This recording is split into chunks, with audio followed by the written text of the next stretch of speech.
Thomas gets his own branch line.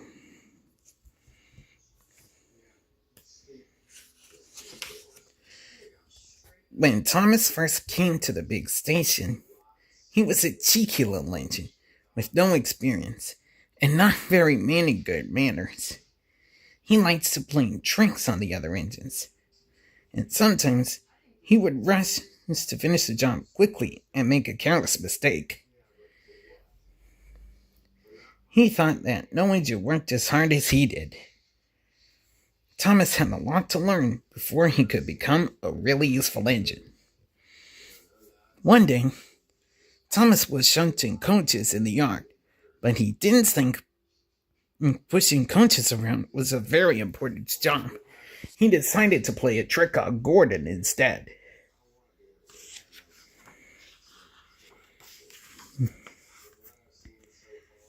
When Gordon came chugging into the yard, Thomas steamed down from behind a tree and overturned a truck full of cement right onto Gordon's wheels. Gordon was stuck. "Now I cannot pull the express," he grumbled. Thomas just laughed and laughed. Beep, beep, beep. But the joke did not seem quite so funny when Sir Topham Hatt came marching up with an angry look on his face. "Thomas, where are the coaches?" he demanded. "People all over Sodor will be upset if the express is late. Everyone expects this railway to be really reliable and right on time." Then Sir Topham Hatt hurried off to see if Henry could pull the express.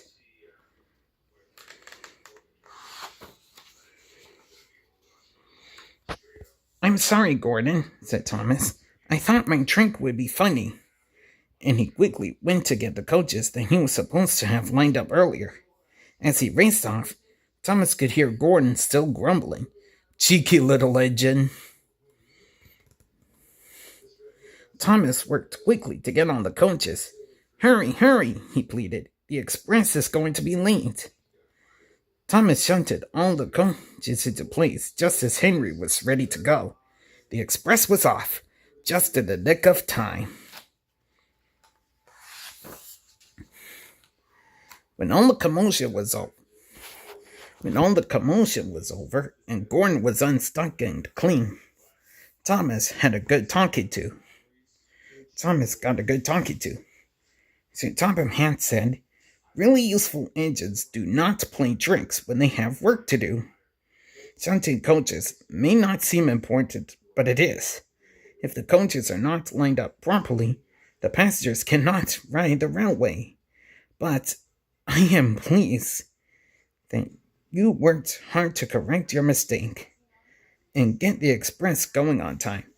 Really useful agents take their duties seriously, and you have learned that every job is important." After that, Thomas worked very hard. He played only after his work was done. But he wished that he could pull coaches filled with passengers instead of pushing empty coaches around the yard. One morning, Thomas's wish was granted. Henry was too sick to pull his morning route, and Thomas was the only engine left to the station. "You'll have to pull Henry's train, Thomas," said Sir Topham Hatt. "We are counting on you, and no tricks." "Yes, sir." Thomas hurried away. He knew that he could do as good a job as any other engine.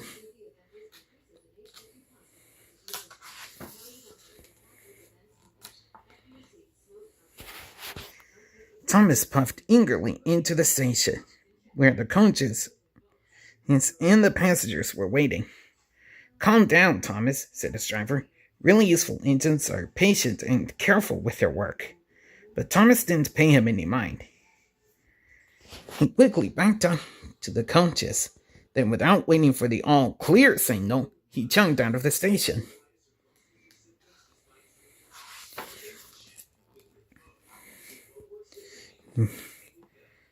Thomas puffed along the line. He was very proud of himself. When he reached the stop signal, he slowed down in a huff. Why should a speedy train like me have to wait for a pesky signal? He thought. Beep, beep, he whistled impatiently. The signalman came running out. Hello, Thomas. What are you doing out of the yard? He asked. Can't you see? I'm pulling Henry's coaches, peeped Thomas. I don't see any coaches, said the signalman. Thomas's driver looked over his shoulder. There were no coaches. Thomas had left them behind at the station. Thomas was so disappointed that he almost cried. Don't worry, Thomas, said his driver. We'll go back and get the coaches straight away. Thomas went back and got the coaches. He waited until the coaches were properly hitched. Soon they were back on schedule. At each station, Thomas was very careful to let on with the passengers and on and off. Thank you, Thomas, they said. When Thomas got back to the yard that night, he was very tired. But pulling coaches was harder than he had thought. Sir Topham Hatt was waiting for him, trying not to smile. You did just fine, Thomas, once you remembered to get the coaches. Sir Topham Hatt chuckled. More important, you learned something. Really useful agents are patient as well as speedy. The next week, Thomas was pulling the afternoon train. When he came to the first station, he noticed an engine that wasn't on the track. Hello, I'm Thomas, he said. Why aren't you on the track? Pleased to meet you, Thomas. I'm Bertie. I'm not on the track because I'm not a train. I'm a bus. Buses take passengers just like trains, but we drive on roads instead of on tracks, Bertie said. Well, a bus can't be as fast as a train, said Thomas. I bet I could get to the end of the line before you. And he raced off. Thomas was trying so hard to beat Bertie that he forgot to stop at the stations to let the passengers off. They started to get angry. Thomas's driver shouted, Stop, Thomas, stop! But Thomas was going so fast that he could only hear the wind whistling. Thomas got to the end of the line. I won, he peeped. I knew trains were faster than buses, but Thomas, the driver said angrily, you haven't let any of your passengers off. Oh no, gasped Thomas. How will I get all these people home before dark? Just then, Bertie came driving up. I'll help you, said Bertie. You will help me? Thomas asked. Even though I was very cheeky. Of course, said Bertie. We all help each other on the island of Sodor. And Thomas and Bertie split up the passengers and took them all home. Once again, Thomas got a talking to from Sir Topham Hatt. Thomas, today you made 2 mistakes. One when you raced against Bertie, and another when you forgot to let off your passengers. But in the end, you and Bertie got all the passengers safely home. I hope you have learned that although trains and buses are different, it does not mean that one is better than the other. And things work out when you work together. Thomas was learning new lessons every day. And he liked his new responsibilities. One day, he was pushing some troublesome trucks in the yard when he saw James going by, much too fast.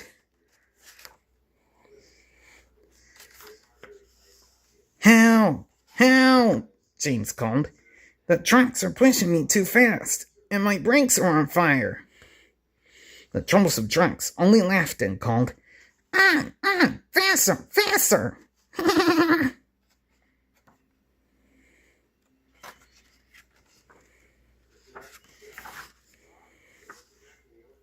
Thomas acted quickly. He hitched himself to the breakdown train and hurried down the line after James. When Thomas found James, he had run off the line and was lying in the muddy ditch. Thomas helped to get James and all the trucks back on into the track. "Thank you, Thomas," said James. "You knew just what to do." When Thomas and James got back to the yard, St. Topham Hatt was waiting for them.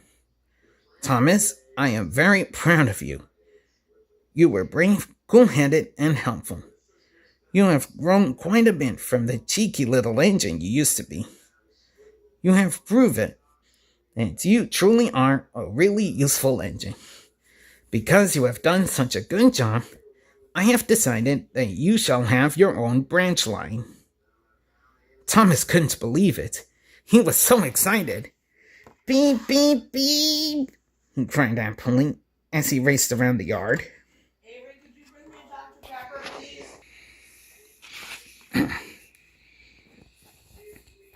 Now Thomas is proud of all the things he learned. He has two faithful coaches of his own. They are named Annie and Clarabelle, and he loves pulling them up and down his very own branch line. Thomas always knew he would become a really useful engine. The end.